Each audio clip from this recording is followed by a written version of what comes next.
Olá pessoal, Diálogos de Jesus, e nós vamos avançando na história do Mestre. Já estamos na crucificação, quantos diálogos, hein? Quanta conversa ele teve. É interessante perceber em todos esses diálogos que nós passamos, quanta vida, quanto ensinamento sobre o reino, sobre um novo ser humano, nascido a partir da cruz, nascido a partir do rei, com a lógica de um outro reino em sua mente, não com a lógica do mundo e da lei vigente, tanto na terra quanto na religião. Espero que ao longo desses diálogos você tenha aprendido, tirado muitas lições para a sua vida, para a sua caminhada, para a sua jornada cristã. Pois bem, depois, estamos aqui em João 19, 28. Depois, vendo Jesus que tudo já estava consumado, para se cumprir a escritura, disse: tenho sede. Estava ali um vaso cheio de vinagre, embeberam de vinagre uma esponja e fixando-a numa vareta, num caniço de isopo, lhe chegaram à boca. Tendo Jesus provado o vinagre, disse: está consumado. Inclinando a cabeça, rendeu o espírito. Nós vamos gastar alguns episódios, 3, nesta cena, porque eu quero dividir esse diálogo em 3 partes.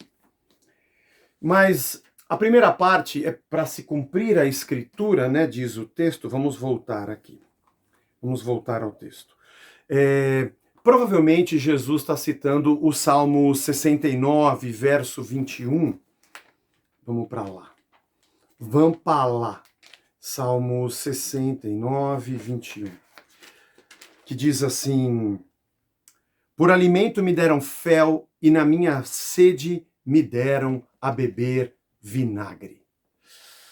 O Salmo 69, vamos voltar a ele de novo.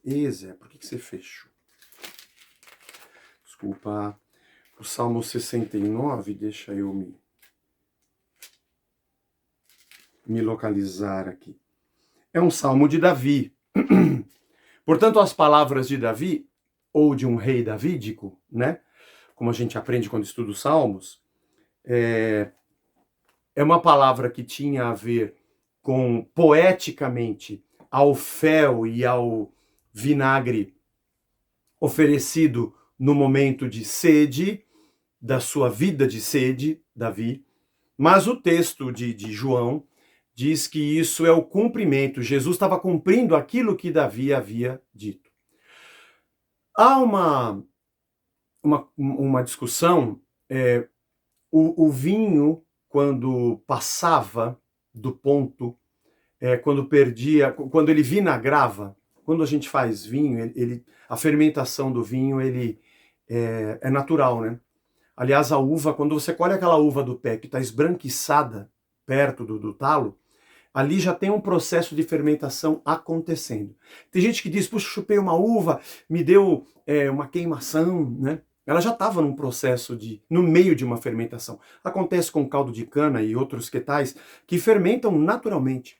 Essa coisa da produção do álcool, ela é natural das próprias frutas. Mas enfim, não é esse o assunto. E de que quando você permite que entre oxigênio, aí na época da fermentação ele pode desandar e vinagrar, mas eles não jogavam fora. Eles misturavam com água, bebia-se de alguma outra maneira, aquela bebida que também matava a sede, não tão preciosa quanto o vinho. Mas quando ofereceram isso a Cristo, ele disse: está consumado. Mas eu quero me deter aqui nesta frase: eu tenho sede. Jesus falando isso, Jesus dizendo isso a alguém. Com quem ele estava conversando nesse momento? Com quem falava Jesus Cristo? Com quem Jesus estava conversando naquele momento? Com o Pai? Com os soldados? Bom, pelo menos os soldados responderam dando-lhe vinagre. E eu gosto de pensar nesse diálogo. Obviamente Jesus, em carne, tendo passado tudo que ele passou durante aquela noite, durante aquela madrugada, naquele julgamento, com certeza tinha sede, e eu gosto de pensar nisso, há um fator fisiológico aqui da sede de Jesus Cristo naquele momento tão angustiante, mas eu gosto de pensar também alegoricamente na sede de Jesus Cristo, na sede de Deus, no desejo de Deus, a sede de ver a vida entre os homens, a vontade de ver a vida partindo do seu evangelho entre os homens. Eu tenho sede. Que frase, hein? A água da vida disse: tenho sede. A água teve sede. A água da vida disse: preciso de água. Ele que é o Senhor, que mata a nossa sede, ele que é a fonte das águas, ele que coloca em nós uma fonte que jorra para a vida eterna. A fonte teve sede, a água teve sede. Primeiro porque Jesus Cristo se tornou dependente das coisas que nós somos dependentes nessa terra. Ele se fez um conosco, como Emanuel. Ele habitou num corpo como o nosso e sentiu as mesmas dores e necessidades, vivenciou o que é exatamente a vida na queda, a vida no mundo decaído e toda a dor que é a vida humana, porque a vida humana é dor. E sentiu nele uma sede que acho que ninguém sentiu nesse mundo. A sede pela verdadeira vida que o homem não conhece, só Deus conhece e pode senti-la.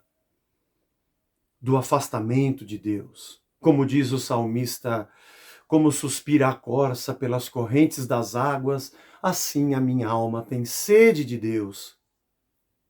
Quando irei e me verei perante a face do Senhor?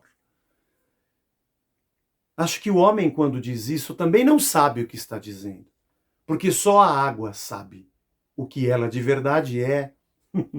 No sentido de Cristo, é claro. A água não pensa, mas Cristo é a razão de todo pensamento. Ele é todo conhecimento. Ele é o Verbo que se fez carne.